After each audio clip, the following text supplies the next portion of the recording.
And good morning, everybody. Welcome to Jet Radio 1400. This is the half hour we spend with Josh Skarzinski from Stan's Garden Center. A little something for nothing in the background here. Do you have any headphones? Are your headphones working? I don't know. I don't know if it's the ears. There it is. There it is. Okay. I'm on. Okay, you are on. I'm rarely on.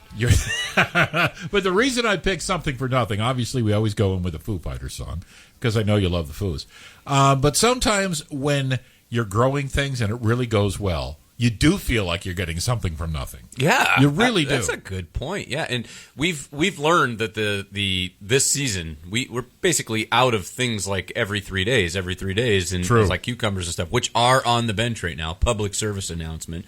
Lettuce and cucumbers was it was almost like I always, in the era of Erie County Farms, I always say it was like free chicken at Erie County Farms. You put down 30 flats.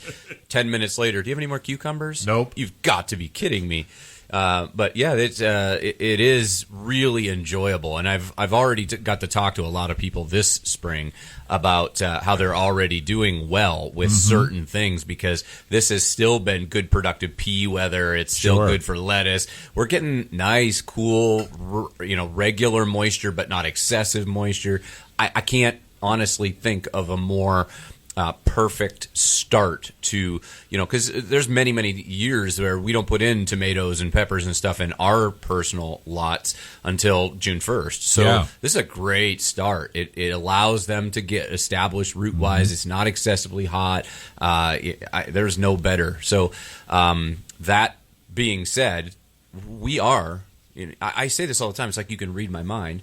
We've been doing this show a while. Or I can turn anything you say into a teaser. I'm not sure. That's true. You can. That we are giving away something for nothing. Oh, there you go. So next weekend's Father's Day. We're even ahead of the game. This isn't a Father's Day sale. This is just for the weekends. We've been kind of scratching our head going, okay, what do we have plenty of? Maybe not too much. Maybe too much. We don't know yet. It's still June. It's still great planting weather. I haven't planted anything at my house because I haven't seen my house in daylight hours in so many months that that's true.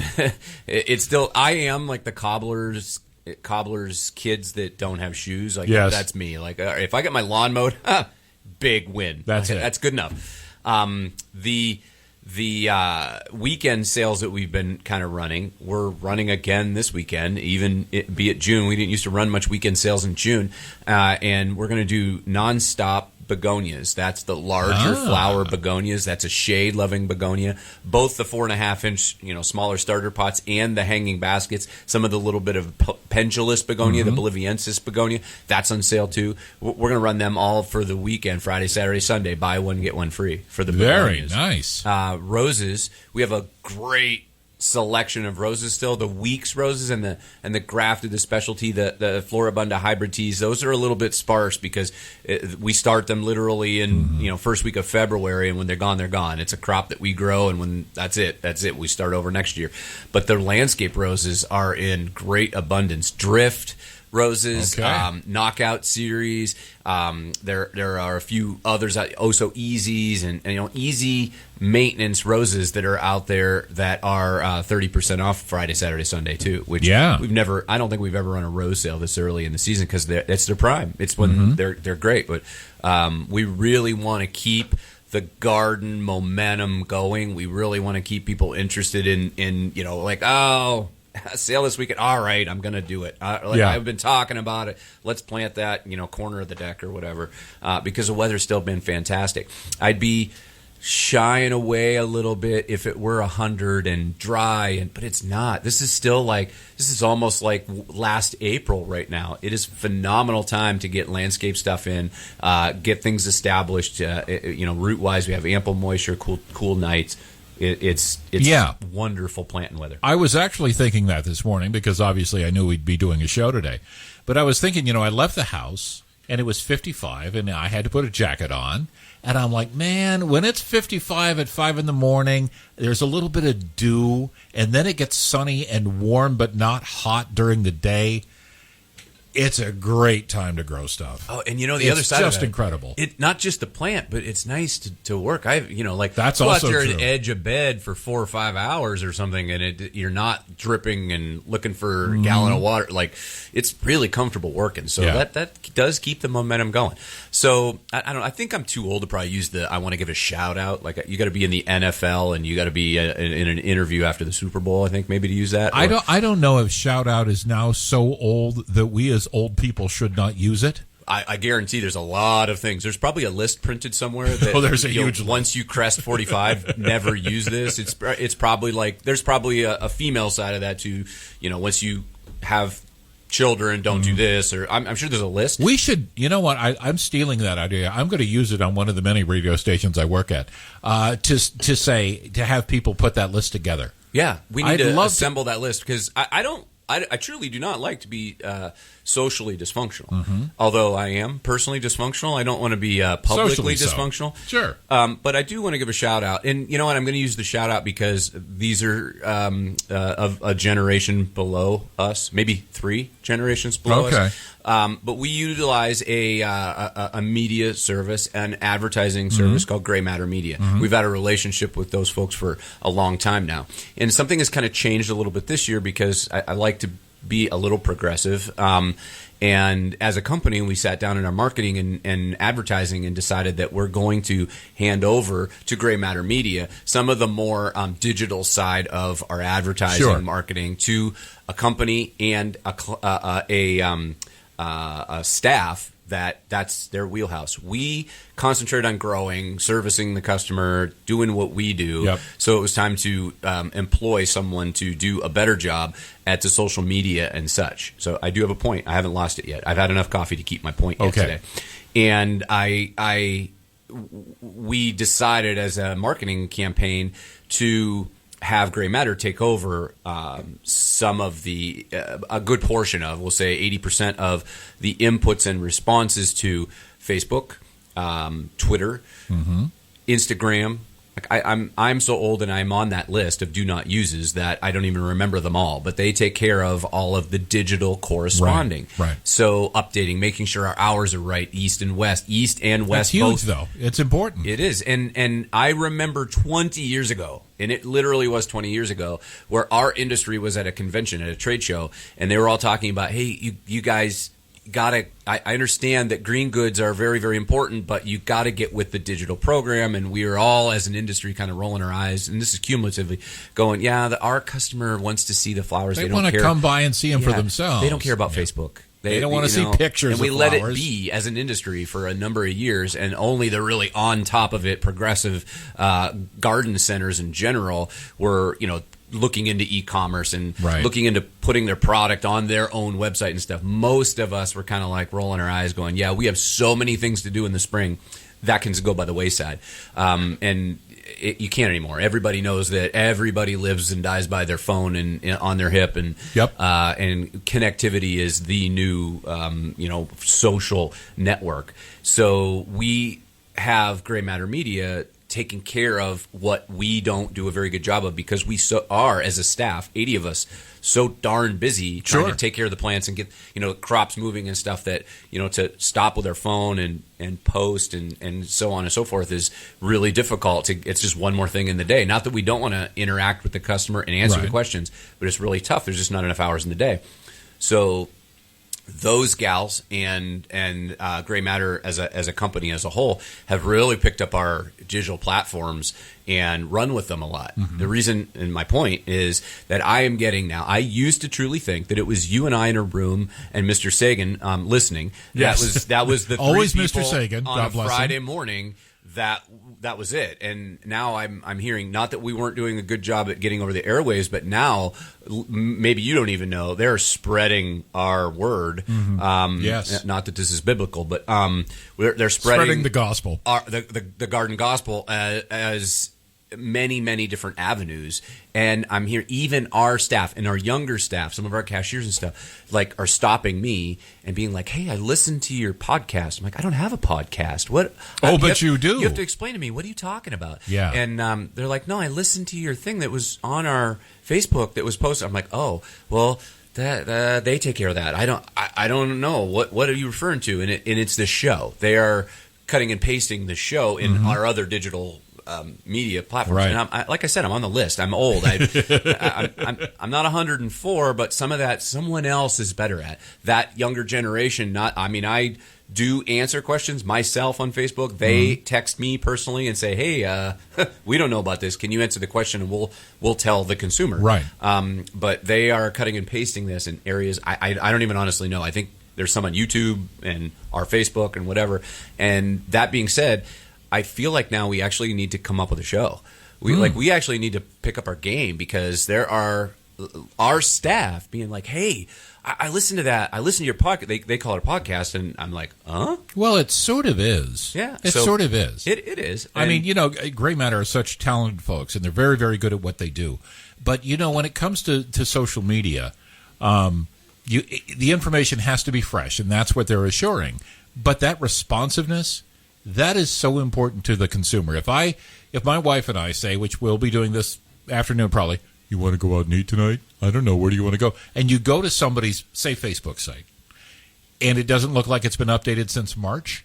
Right, yeah. You're not going to want to go there. If you go there and they say, "Hey, it's Friday night. Here's a special. Check this out." Oh, hey, maybe I will. It's a huge difference. Yeah. We did that with Coconut Joe's. Like, we went to Coconut Joe's and we were like, wow, we read some of the reviews. Like, my wife and I are kind of self-proclaimed foodies, way more so than Before Baby, because we have the Fine Diner Club, which we support a lot in the local area. And I don't think I've used it yet. My wife has gone with, like, her mom. I don't think I've used it yet this year. And like, what is this, a 6 month? Yeah, we're halfway done. in. I haven't got but we used to be all over the place. Yeah. And when we went in, we told the hostess, our staff at our family business, and many people have kept telling up in here, it's really nice.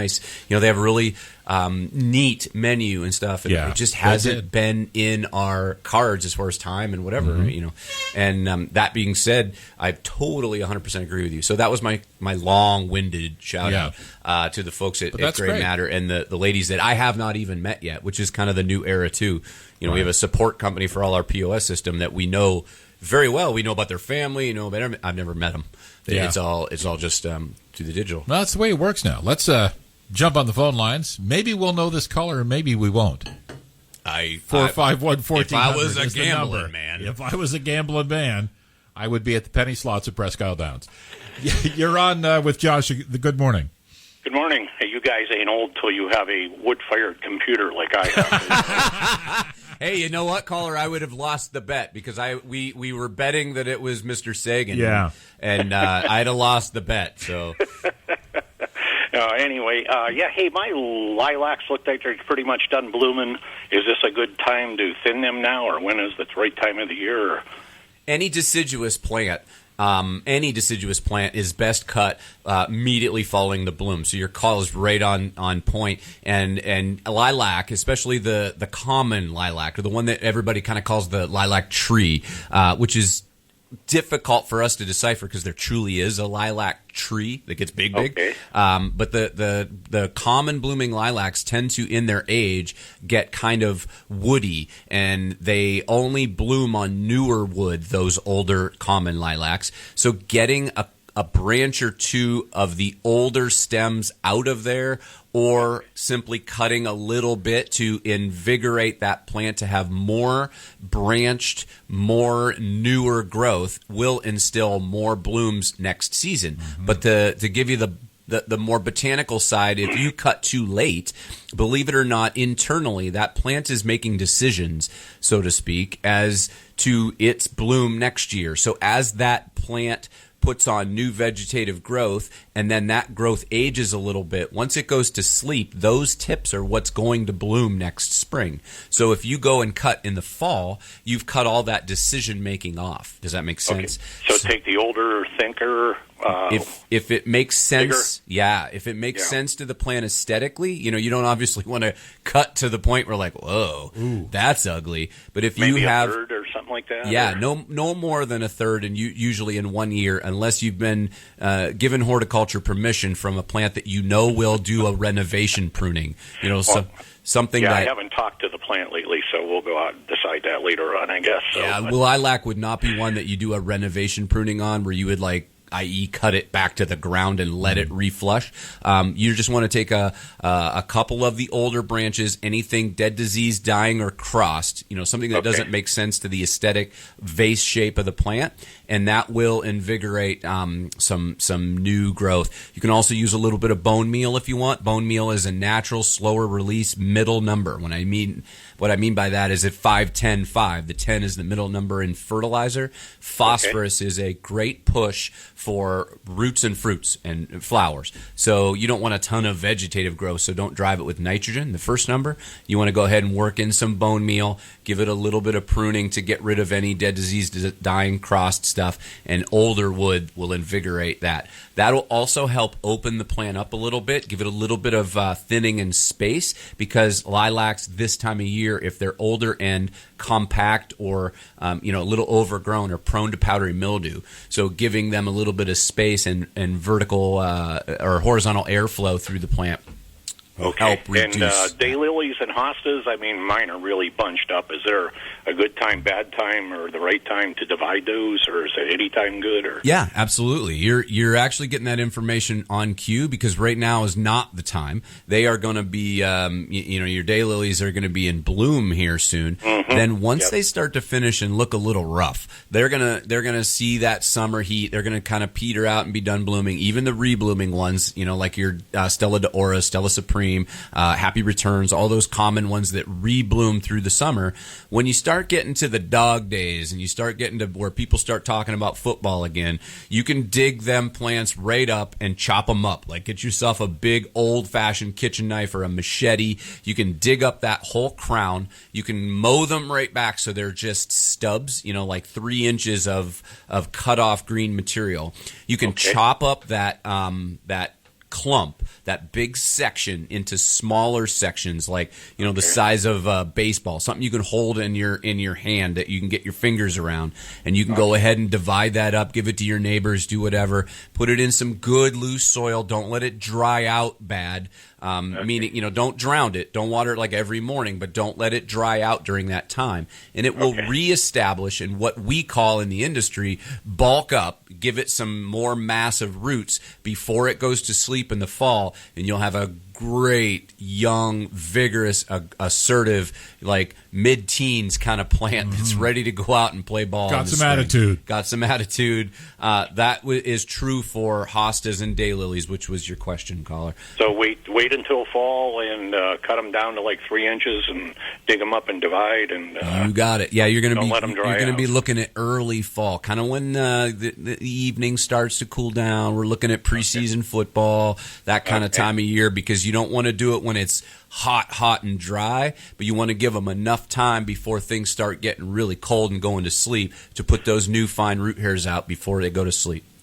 Okay, awesome. Well, I got to throw some more wood in my computer here, so I'll let you guys carry on there. All right. Thank you, sir. Thanks, guys. Yep. Goodbye. Yeah. I've got my computer plugs in, but I save the wood for my still out back. That's how my people do it. Wow, usually we keep the illegal stuff off the air, Alan. I know keep the feds off my back. Your computer does plug in, but it's still a Tandy. That's true. It's a Tandy. Let's move on. You haven't heard that word in a while, have you? No one has said Tandy to you. No, Tandy and the Commodore 64. You're on with Josh. Good morning. Good morning. Hi there. I use grass clippings between the rows of the garden to keep the weeds down. Is that putting too much nitrogen into the ground, back into the plants, or is it promoting mold, or what's your opinion on that? I would. It's if you're just using some clippings to keep the weeds down and you're doing it between the rows, it's probably not hurting anything. I usually, as a rule, as far as organic matter, condone composting any green material and then breaking it down and then putting it back in the garden. I'll give you the short story as to why. Generally speaking, in order to make all those microbes do their job and break down organic matter, it actually uses nitrogen initially. So it actually, when you have the process that's very fast, so the microbes go after organic matter to break it down, it eats up some of that nitrogen, and then when it breaks thoroughly and it's complete, then the pH has been adjusted. It starts to flatten out. It starts to even out. So there's a lot of chemistry change in young green material, regardless of what it is. That being said, grass clippings are coming from a monocot. A monocot is things like your grass, corn, things that are blady and single-leafed like that. Those use a lot of nitrogen. They pull a lot of nitrogen. They feed on a lot of nitrogen. So that's what's in the leaf. So yes, you're absolutely correct that as that grass clippings put down, there is a fair amount of nitrogen to be had to put back into the garden. My concern for you is if you do this repeatedly year after year, you're going to really start to have a sour pH likely and a high nitrogen. That's the evolution of that garden area. So if you did it this year, it's not going to hurt anything. It's going to put nitrogen back in. But if you continue to repeatedly do it year after year, I would be careful to be on top of a pH and a soil test to know where your NP and K, or nitrogen, phosphorus, and potassium levels are in relation to one another, and monitor your pH. So I gave a little convoluted answer in the sense that it's not bad in small amounts in the short term just between the rows, but I'd rather see a break it down and then add it as organic matter after it's broken. If you keep doing it over and over again, make sure you know where your levels are. So it's hard for me to give you a straight answer, because if you were low in nitrogen and high in pH, adding grass clippings is what you want. If you're already low in pH and high in nitrogen, you might not want to go down that road. So just do a soil test. The other thing is, every couple of years, you can do a good soil test. Like, you can go to your primary care physician and they can just test your sugar, Alan. Yeah, just a quick test. Or they can run a CBC and get the whole thing. Every couple of years, you can run a CBC in the soil world and get like a Penn State test. They're $10, and that you fill out a quick little thing. You get a plastic spoon, you put it in there. It goes actually to the lab, and they'll tell you the true pH, the true organic matter level, the true nitrogen, phosphorus, potassium, magnesium, calcium. It'll give you the macros, and it will let you know right where you're at, and then you can adjust from there. So it's not bad to put that nitrogen in, not bad to put that organic matter in small amounts over a period of time, as long as you know what your blood test is reading. Would it help to offset, like every other year, put lime on it? There is what we would call a maintenance level of liming. It'd be like just taking a multivitamin. If your pH is starting to creep down over time, which is generally in this area, in this climate, in this region, your pH is slightly acidic. If you're adding organic matter to your garden area, which is always a plus, you're never going to hear me say don't add organic matter unless you've just gone haywire with it. But organic matter has a list of things, a whole bunch of beneficials. So as you add organic matter, the pH tends to creep down as that organic matter is broken down. Therefore, just the basic thing, like just a glass of water kind of to make us feel better, a little bit of maintenance liming. Even on the bag, there is a phrase that they use on the back of the pelletized lime. If you read the entire label on the back of the lime, it'll say, in lieu of a soil test to know how much lime you need to raise the pH a certain amount, just use 10 pounds per 100 or 10 pounds per 1,000, whatever it is. Yes. So in lieu of a test, go ahead and apply this, because it's not going to, it's going to raise it like 0.25%, kind of like our interest rates. And that can be done on a regular basis, caller. And you can do it in the fall with pelletized lime, because pelletized lime is a larger chunk. It works longer and slower. So then when everything starts to wake up and you start getting excited about gardening, that work of changing your pH has already been done all winter for you. So go ahead, when you're putting the garden to bed, go ahead and take a quick and easy soil test to get a rough idea. Put your pelletized lime down. Let it work all winter long. You'll have already one of your check boxes off for your garden in the spring. All right, thank you. All right, thank you, caller.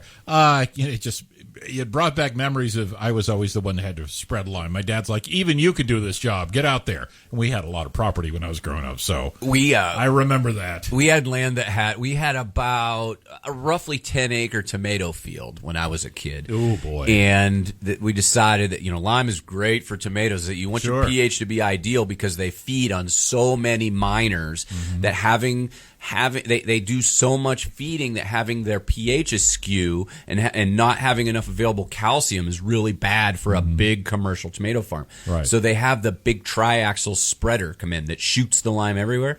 So we hired that, but they came in just a little too early. So we had like I don't know what it is. I'm just winging it. Like a 60-ton truck of lime spreader stuck 3 foot deep in a field for like 5 days because no one had a piece of equipment big enough to pull out a lime spreading truck. So needless to say, we should have called you and had you spread the lime. Just had because I remember that truck. It got stuck on one side, not the other, so it started to tip. What are we gonna do with this in the middle of a field? It was. It was so bad. I remember the story. Yeah, that's terrible stuff. And I just wanted to ask real briefly, since we were talking about soil testing, and a lot of people, as we know, don't do it.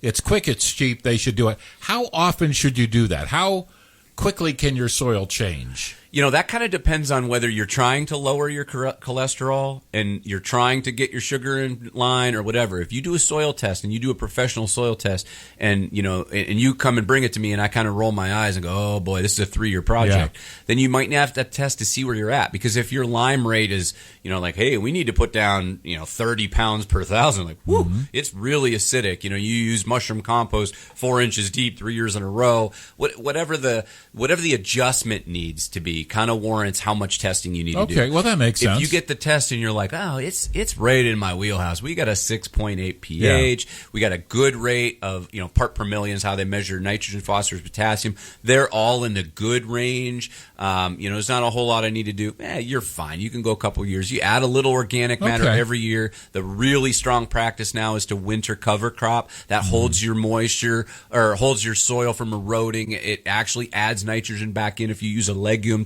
It's really good. Even the commercial farmers you see all over the place using a green crop. It's relatively inexpensive. It's worth your time. They sow it, and that way it's not open ground all winter. That adds organic matter. It adds nitrogen. So if your garden is in line, then you don't need to waste your time and your money and testing.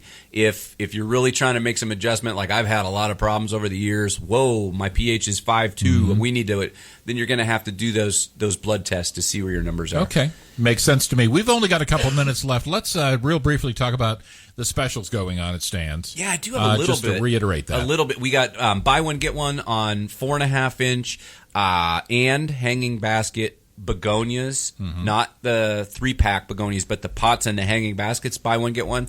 And at 30% off roses. That's Friday, Saturday, Sunday. All right. Right now, still, we are 9 to 6 on Sundays, 8 to 8 Monday through Saturday. That is going to change Father's Day. We'll be open Father's Day 9 to 6. The day after Father's Day, we're going to wean it back a little bit. We're going to go to 9 to 6 starting that Monday instead of 8 to 8.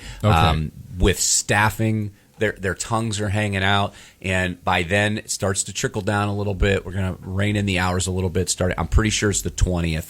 19th is Father's Day. The 20th is Monday. We go to 9 to 6, and our hours always match at East and West, so the hours will stay the same. Sounds good. Josh, thank you, sir.